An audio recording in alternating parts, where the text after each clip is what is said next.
Hey everyone, welcome to our LinkedIn Live today. We're glad to have you join us, whether in person or afterwards for watching on demand. We're excited to talk about cybersecurity today on Halloween, and happy Halloween. I hope you will never be affected by some cybersecurity spooks, and we have an expert here to talk with us today, so we know just how to avoid that. Just a reminder that this meeting is being recorded. This recording is the exclusive property of Real Estate Closing Path. All video files and commentary shared during this session belong to RECP and may be used in future trainings or marketing promotions. Our intention is to represent you and RECP in the very best light. And in case you're new here, if you don't know who we are the third branch in a suite of organizations owned by one woman, Mary Ann Harris. She started in the industry over 20 years ago with Positively Balanced, which provides third-party escrow account reconciliation services. And then in 2020, she launched Positively Closed, which offers remote closing support solutions. And then we are Real Estate Closing Path. We're the training branch, and we provide training in all aspects of the closing process. We invite you to follow us on social media. You'll find us on YouTube, LinkedIn, Facebook, TikTok, Instagram, wherever you like to network professionally. We invite you to follow us at Real Estate Closing Path. And then we also like to remind people that we offer various accreditations in both the state of Georgia and Florida. So if you're looking for your CE credits, reach out and we'll be happy to help with that as well. Here on this slide, you can see a list of all the different workshops that we offer. There are 9 total, and then we can also customize any curriculum to suit your needs. And we can also provide any of these training workshops as a lunch and learn if you're interested in that. Also reach out and let us know. Let me introduce myself. My name is Janis. I'm the executive director here at Real Estate Closing Path. Full disclosure, I have never been a closer. My background is actually in education, and I came on board to help provide a little structure around some curriculum development, and I help with scheduling and onboarding clients and networking with guest speakers, etc. Again, we've worked on getting the accreditation in Georgia and Florida. And again, I really have just enjoyed the transition for me and a midlife career change. And then our expert today is Chris Noles. He is the founder and CEO of Beyond Computer Solutions. He began his career in the 1990s, providing IT services for law firms and other business owners. Chris is an accomplished advisor in the industry. His company provides security solutions to organizations of varying sizes, working with politicians, attorneys, doctors, and other executives. Chris now has 25 plus years of experience in IT. His firm is one of the top 501 MSPs worldwide and has an exceptional team that has resolved high-profile cybersecurity breaches. That's very impressive. Chris, and I see here that you also won the 2024 Future of Technology Channel here award. That's very impressive. Yes, thank you. Yeah, that's one of the one of several MSPs that won that award, but still, it's a very small group of companies like mine that won this award. That's great. And do you want to clarify what MSP means for those who may not know? Absolutely. So MSP is the term that we use. It stands for Managed Service Provider. And you may even have heard of MSSP, Managed Security Service Provider. We're kind of both at this point since we're doing traditional services as well as cybersecurity. Okay, that's great. And if someone wanted to reach you, Chris, what would be the best way to do that? Would it be via your website? Is there an email or anything you want to share? Yeah, I think the website is going to be the best because it has all of our links to social media, our email, and our phone number. So we've got a great website. We encourage everyone to visit that. And is it just beyondcomputersolutions.com? It's actually beyondcs.com. But if you do a Google search for Beyond Computer Solutions, you'll find not only our website, but several press releases that we've done over the years. So feel free to check us out. Okay, awesome. beyondcs.com. You can connect with Chris.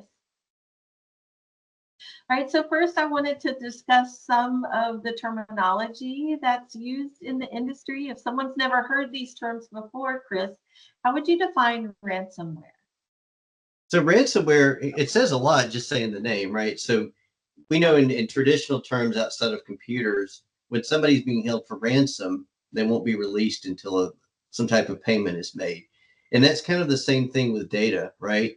So some cyber attacker, also known as a threat actor, has compromised your systems in such a way that you can no longer use that data unless a ransom is paid. It's a really horrible thing, and it's probably one of the number one threat vectors that everyone's concerned about.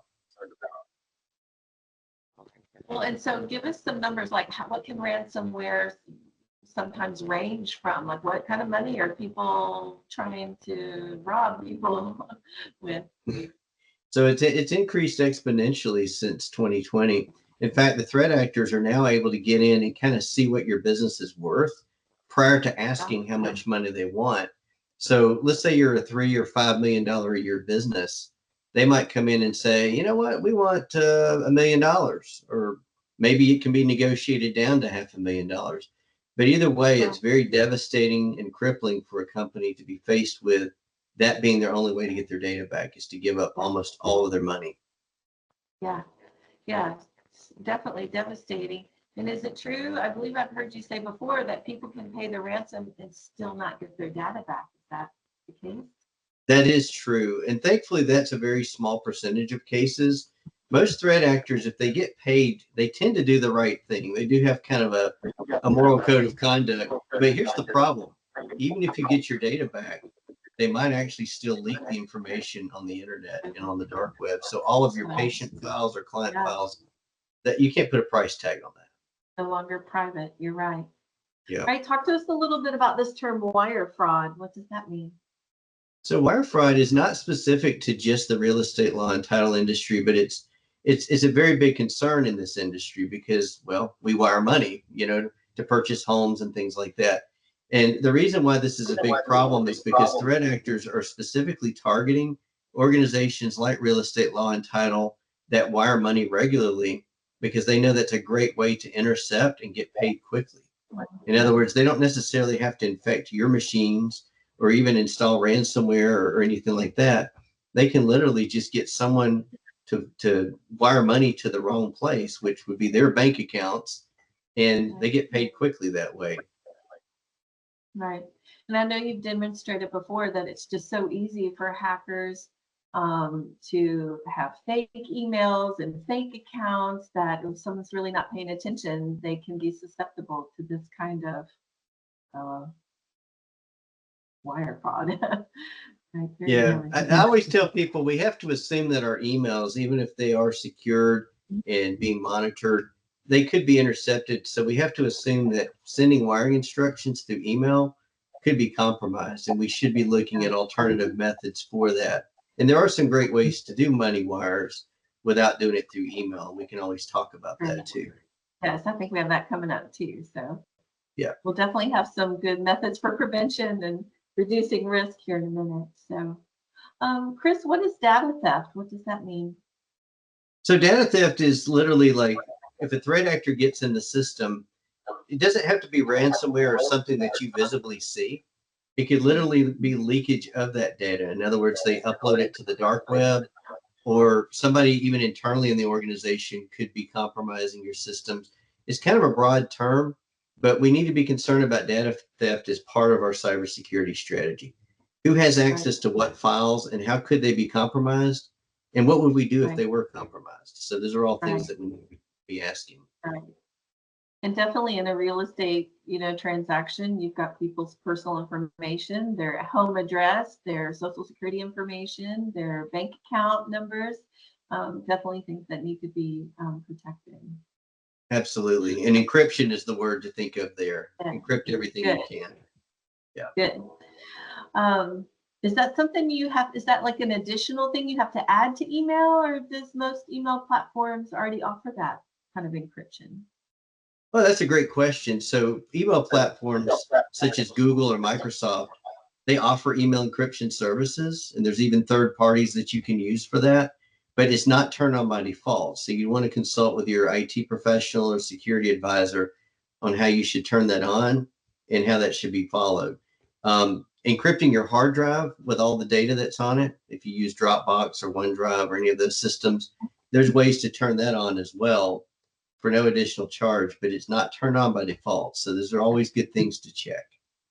So that's a great reminder. So you may have support and benefits, but not be aware of it or not be using it properly. So good reminder. Yeah, proper assessment from a cybersecurity and an IT professional would be really, really highly recommended.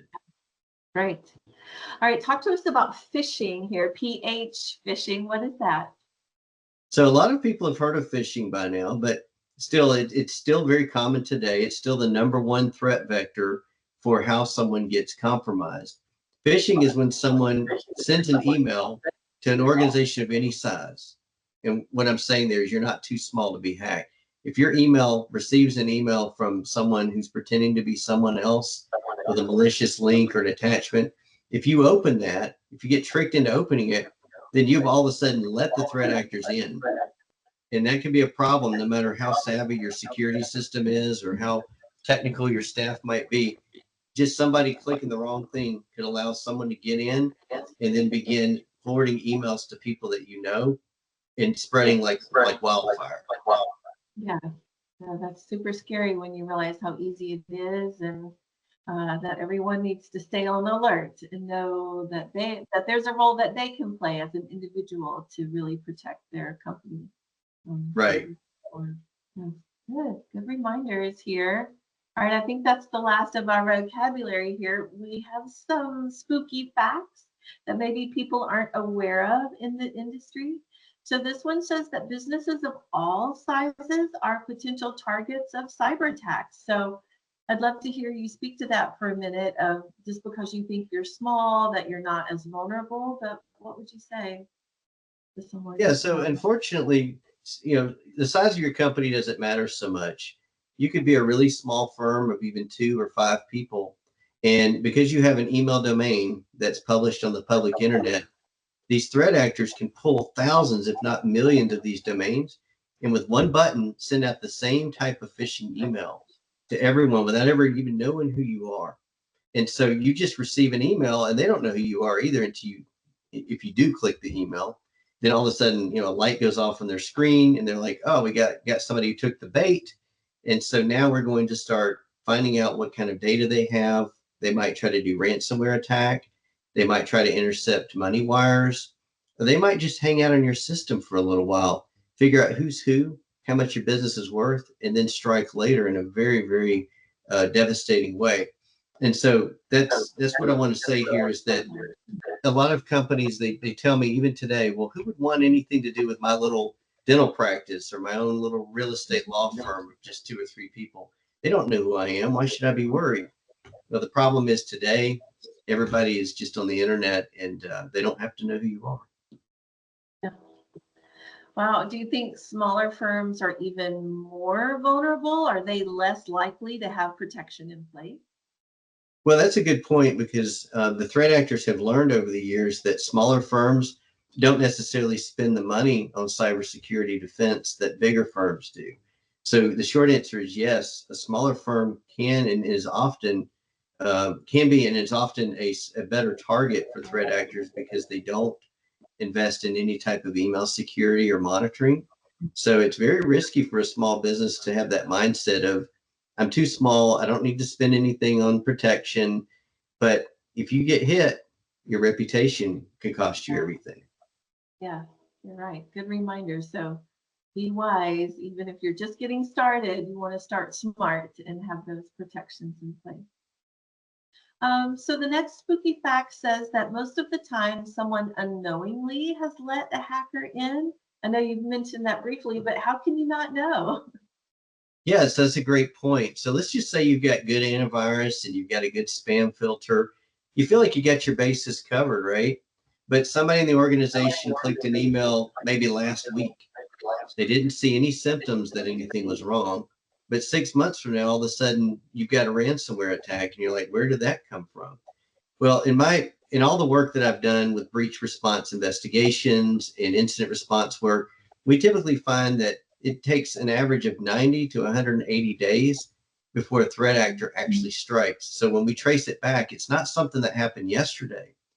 is something that happened some time ago. So that's the scary thing. And we'll talk about some ways that you can tell if somebody's gotten in a little bit later on. But just know that it is a fact that we call it dwell time. It's a fact that the threat actors don't typically move fast. They're happy to get slow dollars, not fast quarters. I see. It's worth waiting for. That's right. Well, my understanding is the way that some of this hacking can happen is like certain codes or software can be hidden or attached to a file that you're unknowing. Like the file might look innocent, but hidden within that file can be destructive software. Is that how that can work?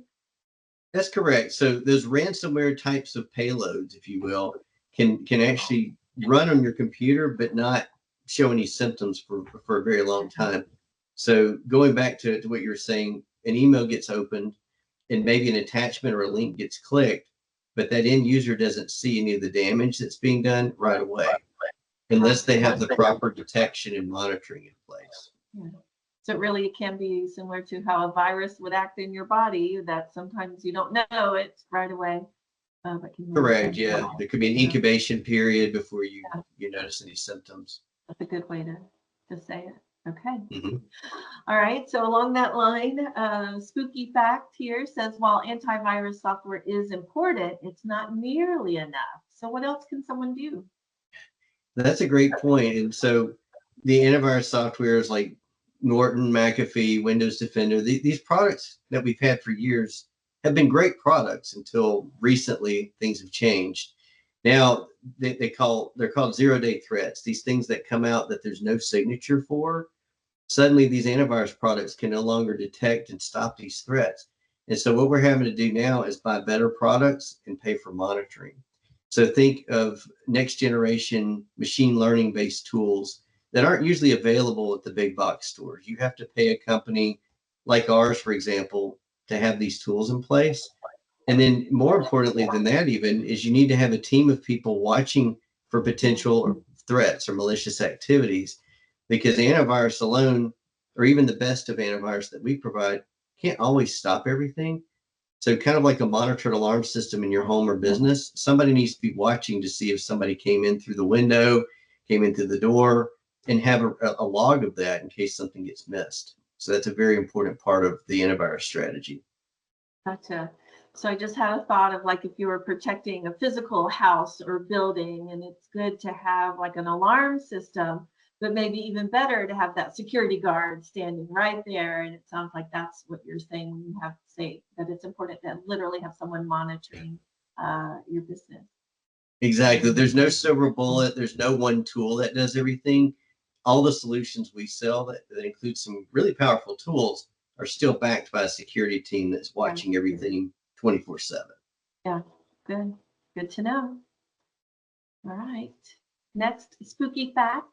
Cyber threats can lurk below the surface for 30 days or longer. I know you mentioned this a minute ago, but would you share anything else about this that we need to know? Yeah, I just want to emphasize that because we rarely see anything happen in less than 30 days.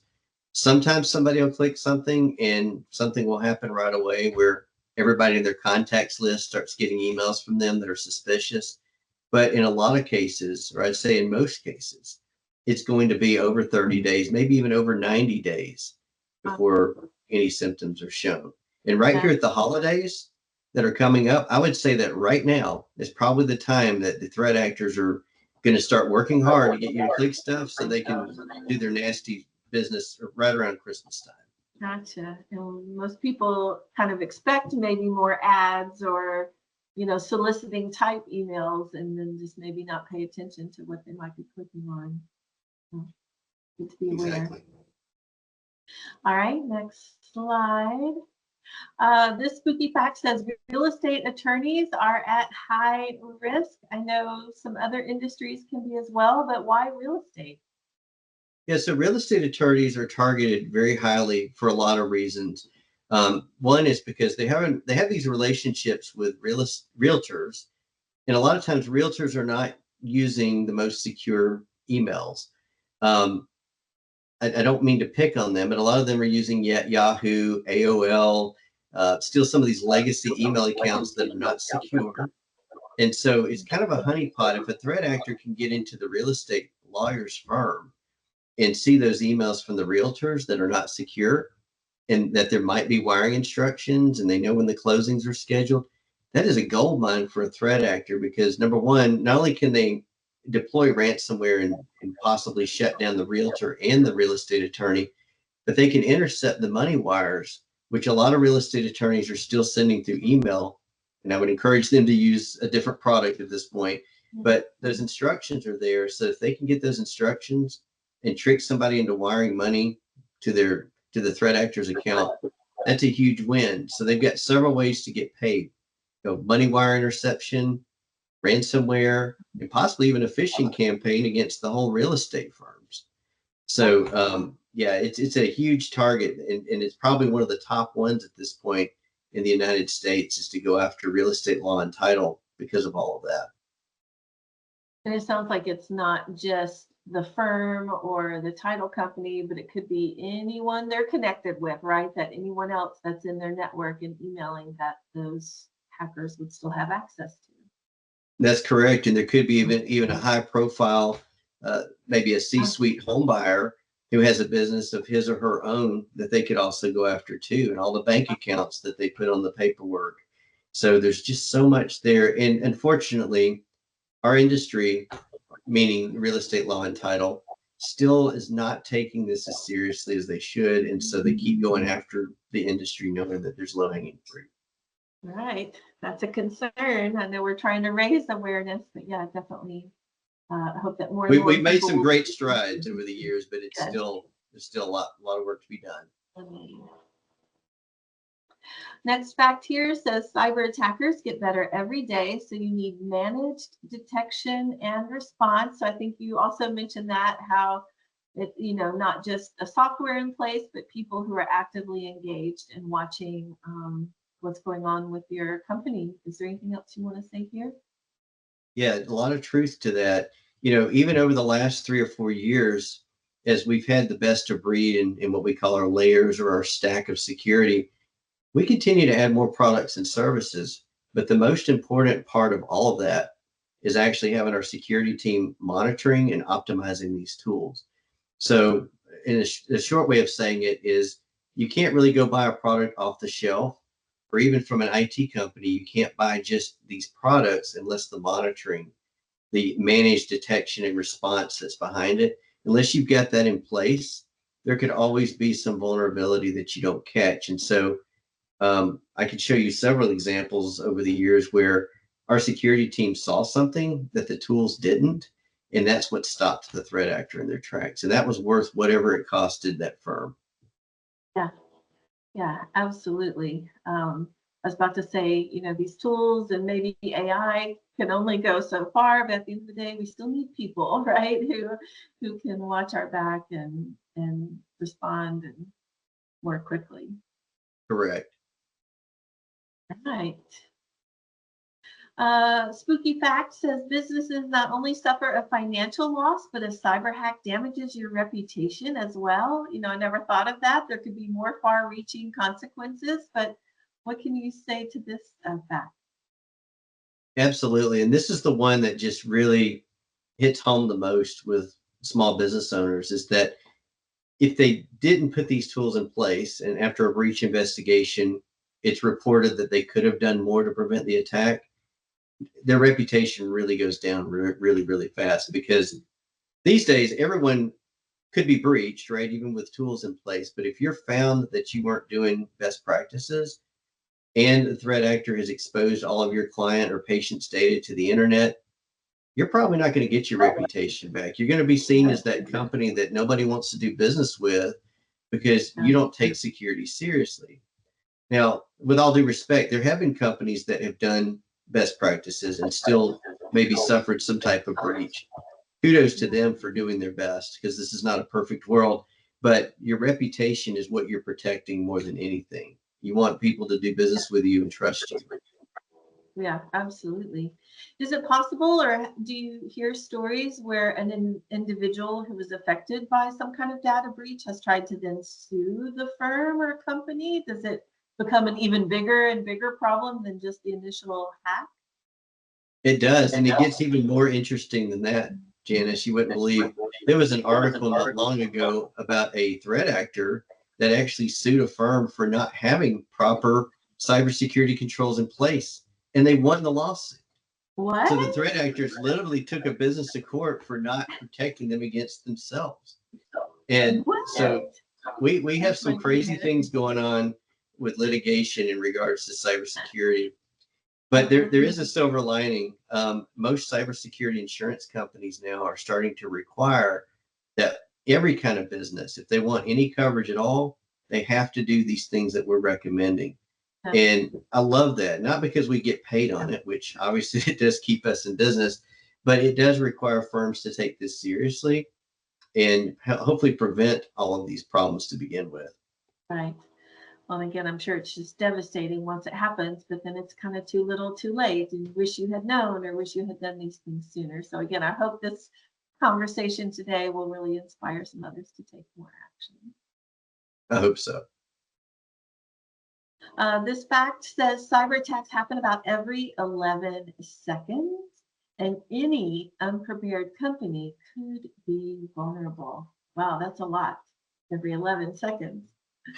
It is a lot, and thanks to AI, machine learning, automation, these cyber attack, these threat actors, these cyber attackers, they can download tools that can do all of their work and do all their bidding, and possibly affect thousands of businesses in just a few seconds without ever really having to do anything.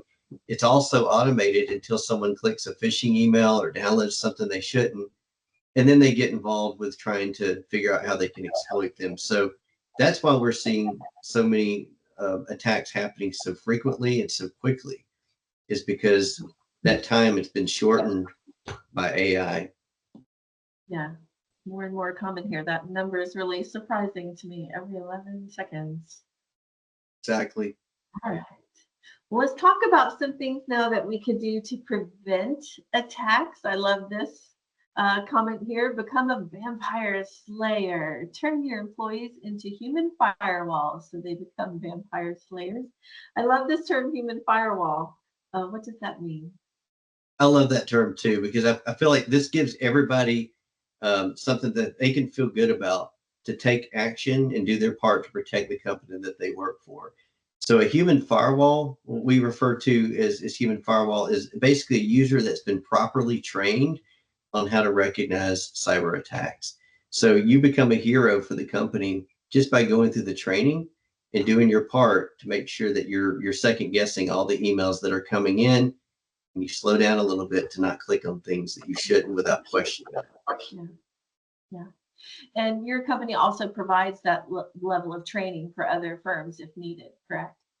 We do. We provide a very informative and entertaining way of training people on how to recognize phishing emails, how to handle sensitive data on your computers, encrypting emails, and more. So all the things that you can do as a user. And, Janice, going back to your analogy earlier, I like it. You could have an alarm system set up for a business, but imagine if you had a security guard in front who's checking everything. Well, that security guard could be every user in the company, and that's good and bad, because if that user is not trained, you could have all the security in the world that you could buy, and that one person can let the threat actor in, or that one person could be the one that decides you're not getting in. Okay, that's right. So every person has a part to play, for sure. All right, good to know. Become a vampire slayer. Next tip: seal the crypt. Keep your skeletons in your own closet. Don't access personal accounts at the office. Yeah, I like this one because a lot of users, they tend to want to browse the internet on their lunch break and maybe check their personal emails. But the important thing to take away here is that most all of us have a smartphone, and most all of us access our email on our smartphones. Do that instead. Don't use your company computer to be browsing your Gmail accounts or your social media accounts if they're for personal use, because you're more than likely going to have less security around those accounts. And then you could be introducing something into the office that could affect everyone. So like it says, keep those skeletons in your own closet, keep that on your own phone, your own home computer. Just do work things. Good. Keep it clean, keep it separate, because not only could you be affecting them, maybe if something's happening at the office, it could come into your personal world, right? That sounds like it could go both ways. It could. It's a good point. Yeah. All right, another way to prevent an attack, don't go to the dark side. Don't let your money wires end up in the upside down. If you're a fan of Stranger Things, follow best practices for wiring instructions. So Chris, in your mind, what should that really be? What should that look like? It kind of goes back to what I spoke to earlier. Try to keep money wire instructions completely out of email. I understand a lot of people want to encrypt emails and maybe have a password protected PDF of the instruction. Still, that's very risky. There's great products out there like Certified and some others. We can also talk about offline, but there's ways that you can basically send instructions to your client to log into a portal and do your money wires there. Those are very secure ways of providing those services to your clients, and it gives them a lot of confidence and it improves your reputation.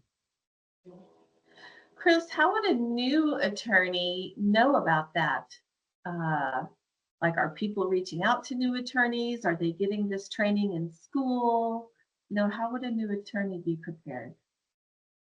Well, we're hoping that what we're doing now will start to become very common in part of the training that the attorneys receive in school.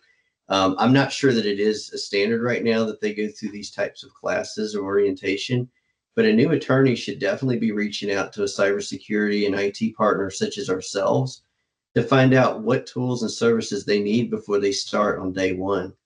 Because unfortunately, a startup is probably the most vulnerable because a startup attorney is probably just going to go to Microsoft or Google and download whatever email program and pay for whatever subscription it is that they want and think that they're protected. And they could easily, be hijacked early on in their career.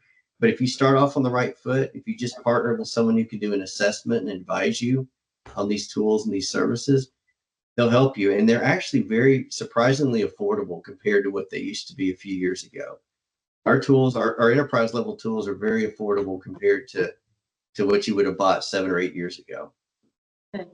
That's awesome. I hope that's encouraging to those who are looking to add on real estate to their law practice. All right, some other ways that you can lower your risk: reduce data transfers, download carefully, and improve passwords.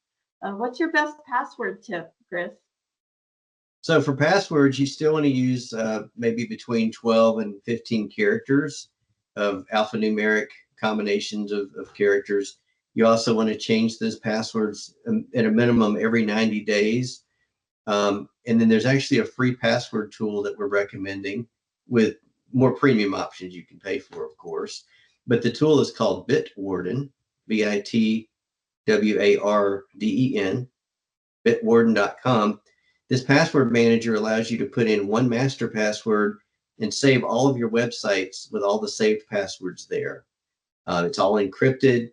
You can use it on your smartphone. You can use it on the PC, any platform, any browser, and easily sign in. I love it when I can just go to my banking app and it just uses my Face ID or biometrics and just populates my password for me.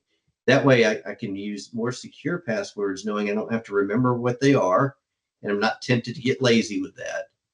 You can use really secure passwords, use this Bitwarden product, and never really have to remember except one password. True. What's your opinion of things like Face ID or thumbprint ID? Are those really an extra measure of security? They are. They've proven to be very reliable. I know that Apple and their iPhone is still one of the most secure smartphones out there. It's not perfect, but your everyday person is not going to be able to pick up your phone and somehow bypass facial recognition. There's always things that are going to be coming down the pike with more cyber attacks, more threat changes, but I still think biometrics is a great way to use your phone and possibly your PC to sign in. Is there anything else you wanted to address here with the other comments before we move on? Well, these kind of speak for themselves, but the download carefully, what I'll say about that is just make sure that when you go to download an application, or if you receive an email that says click here to download something, it's always best to try to open a separate browser and go to that website instead of trusting the link. And also make sure it's a website that's well known and recognized. You know, you don't want to go to Bob's download portal to just download some sort of software. It needs to come from someplace that is well vetted, that's secure, you know, maybe Microsoft itself. So just be careful where you're downloading programs from, and be careful with those links and attachments. Whenever you have any doubts about what the email is asking you to do, pick up the phone and call the person, or go to the company's website manually rather than follow the link. Double check. Okay, good tips. Yep. One of our last slides here, just some interesting cybersecurity stats. It says by 2025, cybercrime will cost about $10.5 trillion worldwide. That's pretty staggering. It takes, or for 197 days, that's the average time it takes for a breach to be discovered.